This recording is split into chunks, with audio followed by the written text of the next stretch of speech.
Hello नमस्ते, के छ खबर, के गर्दै हुनुहुन्छ? आज चाहिँ हजुरहरूको बच्चालाई के टिफिन बनाउनु भयो?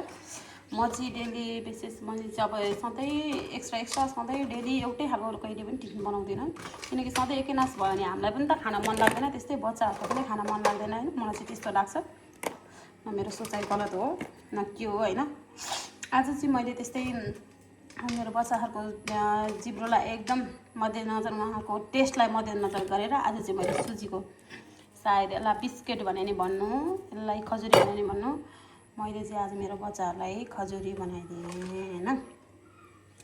एकै नासको खाजा पठायो भने खानै खोज्दैनन् कि बच्चाहरू, त्यस्तै खान के गर्नु, बदमासहरू। ती तिनवटा खान, अब तिनवटाको चित्त बुझाउनै पऱ्यो, सानोको भन्दा ठुलोको चित्त बुझाउन गाह्रो हुन्छ होइन।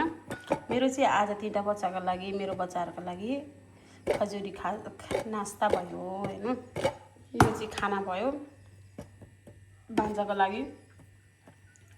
ल म चाहिँ भन्न आएको है।